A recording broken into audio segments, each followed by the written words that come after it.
देखो इसमें दिया है अमन की आयु उसके पुत्र की आयु की 3 गुनी है, ठीक है। 10 वर्ष पहले उसकी आयु पुत्र की आयु की 5 गुना थी, तो दोनों की वर्तमान आयु क्या होगी ये हमें निकालना है। अब देखो इन दोनों की ही वर्तमान आयु हमें नहीं पता, तो इन्हीं को हम अपनी तरफ से कुछ मान लेंगे। तो यहाँ पे मैं लिखूँगा माना, तो देखो यहाँ पे हमने लिख दिया माना अमन की वर्तमान आयु x वर्ष है और उसके पुत्र की वर्तमान आयु y वर्ष है, ठीक है। अब देखो स्टार्टिंग में हमें ये दिया है कि अमन की आयु उसके पुत्र की आयु, देखो अमन की आयु कितनी मानी है हमने, x मानी है, तो अमन की आयु मतलब x। उसके पुत्र की आयु कितनी है, उसके पुत्र की आयु देखो y मानी है हमने, तो उसके पुत्र की आयु हो जाएगी y। उसके पुत्र की आयु की मतलब या का मतलब होगा गुणा, तो गुणा 3 गुनी है तो गुणा कर देंगे 3 से, मतलब x की वैल्यू 3y के बराबर है। तो जहाँ पे आपको x दिख रहा है ना, तो इसके बदले में यहाँ पे 3y लिख सकता हूँ। तो देखो अमन की आयु y में आ गई 3y और उसके पुत्र की आयु हो गई y। तो ये चीज़ आपकी समझ में आ रही होगी, ठीक है। अब देखो आगे हमें ये दिया है कि 10 वर्ष पहले उसकी आयु, किसकी आयु, अमन की आयु। तो देखो 10, अभी तो अमन की आयु कितनी है, 3y है। अब 10 वर्ष कितनी पहले, 10 वर्ष पहले कितनी होगी, क्योंकि 10 वर्ष पहले की बात हो रही है तो इसमें 10 माइनस करेंगे। जैसे एग्जांपल के लिए अभी मान लीजिए अमन 40 साल का है, तो 10 वर्ष पहले कितने साल का होगा, 30 साल का। कैसे पता लगा, ये जो 40 मतलब वर्तमान में जो उसकी उम्र है उसमें से हमने 10 माइनस किया। तो सेम टू सेम वही चीज़ यहाँ पे किया ना कि वर्तमान में अमन की उम्र अभी 3y है, तो 10 साल पहले कितनी हो जी, इसमें से 10 माइनस करेंगे, ठीक है। अब आगे दिया है 10 वर्ष पहले उसकी जो आयु है वो पुत्र की आयु की। तो देखो पुत्र की आयु 10 साल पहले कितनी होगी, अभी तो उसके पुत्र की आयु है y, 10 साल पहले y माइनस 10 होगी। सेम टू सेम वही वाला कॉन्सेप्ट जो हमने यहाँ पे यूज़ किया है, ठीक है।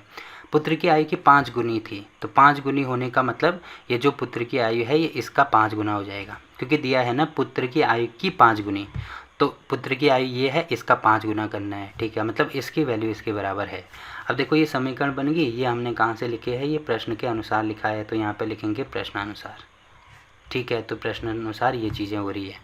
अब देखो आपको दिख रहा होगा समीकरण बन गई, तो इसको बड़ी आसानी से सॉल्व कर सकते हैं। तो यहाँ पे 5 है तो 5 का गुणा यहाँ भी होगा, यहाँ भी होगा, तो ये हो जाएगा यहाँ पे 3y माइनस 10 बराबर ये हो जाएगा 5 गुणा y फिर माइनस 10 गुणा 5, ठीक है। अब इसको सॉल्व करेंगे तो ये हो जाएगा 3y माइनस यहाँ पे होगा 10, 5 गुणा y मतलब 5y माइनस 5 गुणा 10, तो ये हो जाएगा 50। अब ये जो y है इसको अगर मैं इधर लेके आता हूँ तो ये हो जाएगा 3y, यहाँ पे प्लस है तो यहाँ आके माइनस हो जाएगा, और यहाँ पे माइनस 50 पहले से ही था, अब 10 को इधर लेके आओ तो ये हो जाएगा प्लस में 10, ठीक है। अब देखो 5 में से 3 माइनस करेंगे तो 2 आएगा, बट साइन माइनस का आएगा क्योंकि बड़े वाले नंबर के साथ में माइनस लगा है। और वैसे ही इसमें से ये माइनस करेंगे, यहाँ पे आएगा 40, बट इसमें भी माइनस का साइन आएगा क्योंकि बड़ा वाला नंबर के साथ में माइनस है। अब यहाँ पे मुझे केवल y चाहिए, तो 2 -2 को मैं नीचे लेके आऊँगा, तो y बराबर हो जाएगा -40 बटे में -2। अब माइनस से माइनस कैंसिल, 2 से इसको काटेंगे तो ये हो जाएगा 10। तो आपको दिख रहा होगा यहाँ पे 10 नहीं सॉरी, यहाँ पे 2 से कटेगा, यहाँ पे हो जाएगा 20। तो y बराबर आ गया हमारे पास 20, ठीक है। अब देखो y हमने क्या माना है, y माना है उसके पुत्र की वर्तमान आयु, तो y की जगह पर यहाँ पे 20 वर्ष हो जाएगी। और यहाँ पे कितना है उसके अमन की वर्तमान आयु, देखो 3y है तो 3 इंटू वाई की वैल्यू 20 आ रही है, तो बराबर हो जाएगा 3 दूनी 6 मतलब 60 वर्ष।